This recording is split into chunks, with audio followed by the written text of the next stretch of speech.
Hai and Assalamualaikum. Welcome back to my channel. So, untuk video kali ni aku akan set up satu bullet journal iaitu September Plan With Me. Jadi untuk siapa yang pemula macam aku ni, korang boleh je pakai apa-apa sahaja buku yang korang ada.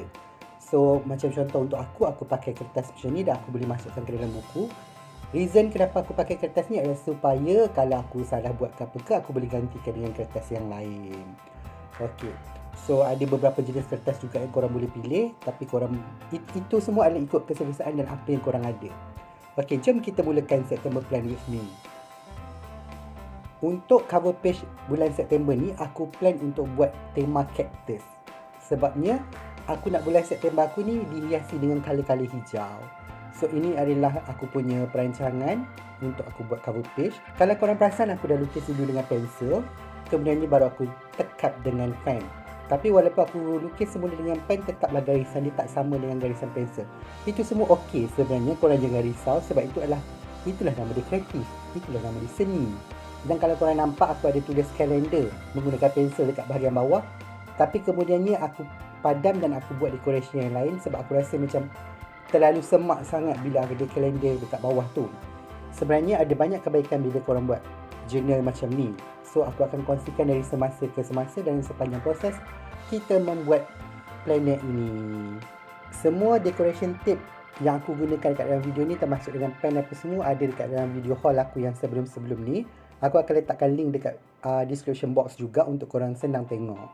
Untuk menampakkan lagi cover page aku ni memberi lebih inspirasi kepada aku letaklah sedikit kata-kata dekat situ. Kalau ikutkan kata-kata motivation tu panjang, so aku potong kepada 2 dan aku tampal. Itulah nama dia kreatif.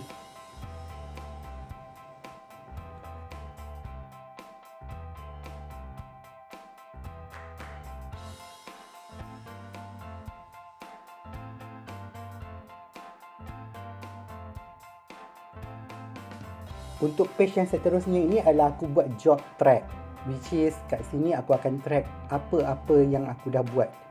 Sebagai contoh, untuk page ni adalah kelebihan untuk aku sebagai seorang penulis untuk track proposal yang aku dah buat. Aku perlu pitching pada bulan tersebut, ataupun proposal yang ditolak oleh stesen TV, dan juga proposal-proposal yang mungkin aku boleh work. Aku tetap menggunakan konsep cactus dekat bahagian bawah tu kalau korang nampak. So termasuk juga dekat title job tu, aku bagi sedikit sentuhan cactus di situ. Untuk korang tulis title ni, sebenarnya ada beberapa style yang boleh diguna pakai. Tapi korang jangan stres sangat, memanglah tulisan orang lain lebih cantik. Kalau korang tengok tulisan aku pun tak adalah cantik mana. Aku hanya tulis ikut apa yang aku rasa aku nak tulis. Dan aku takkan terkongkong dengan kebebasan untuk menulis. Which is, kalau korang nak sebiji macam mana orang lain tulis cantik, teratur, itu kan dah menipu diri sendiri. So korang tulis sahaja ikut keselesaan korang dan korang kreatifkan macam mana yang korang nak kreatifkan. Page seterusnya pula adalah untuk aku punya monthly checklist. Kalau korang nampak kat sini memang terbukti yang aku tak pakai pembaris pun. Itu kelebihannya. Dan korang jangan stres kalau nampak garisan tu macam terbengkok sikit ke apa ke. Sebenarnya bila korang nampak hasil dia, korang akan rasa macam okey, cantik juga sebenarnya. So bila aku dah buat segi 4 tu, aku letakkan sedikit shadow menggunakan warna kelabu ataupun silver untuk nampakkan illustration tu sedikit 3D. Dan aku colourkan juga colour pink dan juga colour hijau untuk menampakkan lebih colourful di situ. So monthly checklist ni adalah sebagai contoh kalau korang nak check balik korang dah buat payment untuk bulanan kereta, bulanan bil-bil rumah dan sebagainya, ataupun korang ada monthly kerja yang memang setiap bulan korang kena buat benda tu. So itulah kelebihan untuk korang buat monthly checklist ni. Page seterusnya ini adalah membantu korang untuk track korang punya habit. So habit tracks ni korang boleh letak benda-benda yang contohnya macam korang nak workout ke, korang nak diet ke, korang rasa macam bulan ni korang nak jaga korang punya pemakanan, so korang makan healthy food ke tak healthy food ke. So korang boleh dot-dotkan di dalam kotak-kotak tersebut. Kelebihan untuk buat habit track ni juga adalah dari segi kerohanian korang. Sebagai contoh, korang bulan tu korang rasa macam nak buat puasa ganti ataupun nak memperbanyakkan baca Quran dan sebagainya. So korang boleh trackkan juga. So nanti bila pada hujung bulan korang boleh tengok adakah sedikit achievement daripada sebelum-sebelum ni punya korang punya target. page seterusnya ni adalah page favourite aku. Sebabnya untuk bulan 9 ni aku nak perbaiki aku punya diri, aku punya mood, aku punya tidur. So that's why aku buat mood and sleep track. So dekat situ aku pecahkan kepada dua bahagian menggunakan tip. Kalau ikutkan decoration tip ni ada 31 hari. So aku buang satu sebab bulan 9 ada 30 hari sahaja. So aku pecahkan kepada dua bahagian. Satu bahagian adalah mood, satu bahagian adalah untuk sleep. So untuk mood ni aku pecahkan juga kepada 5 emosi.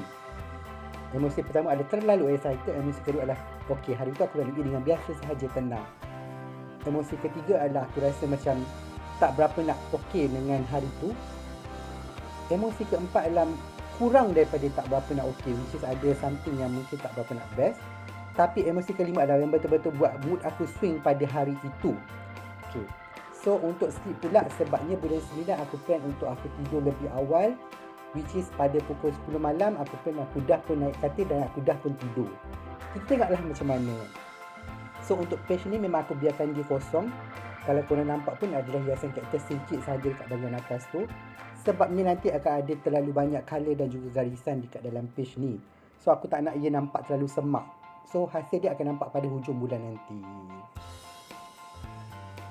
Untuk page seterusnya pula adalah aku pecahkan kepada 2 lines, which is summary untuk setiap hari aku.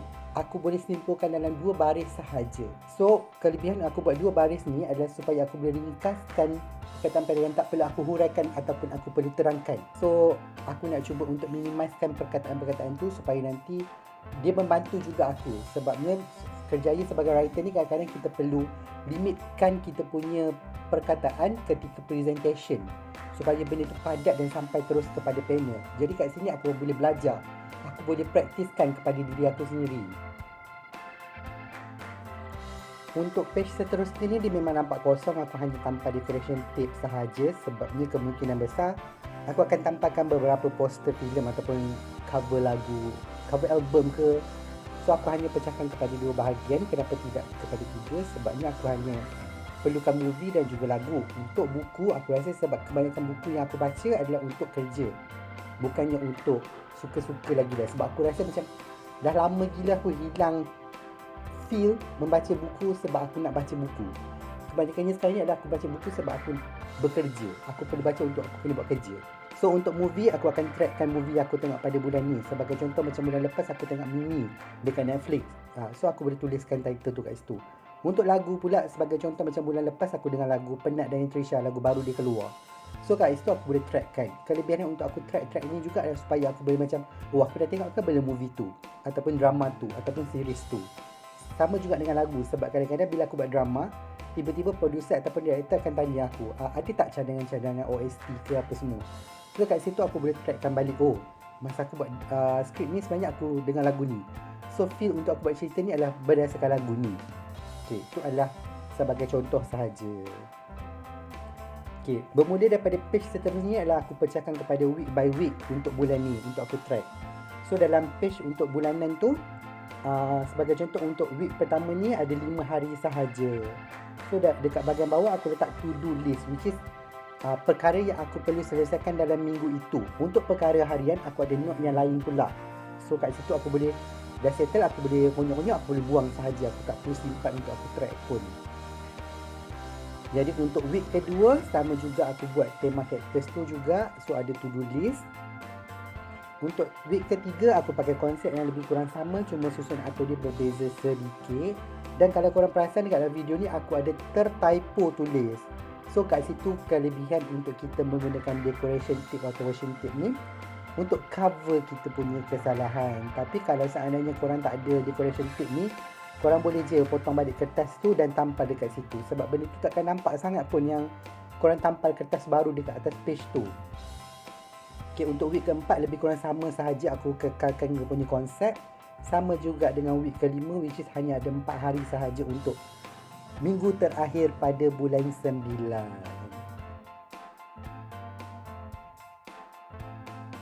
So aku akan recap page by page semula untuk korang tengok hasil September plan with me. Okay, macam yang aku cakap dekat awal tadi, sebenarnya banyak kelebihan apabila kita buat journal ni.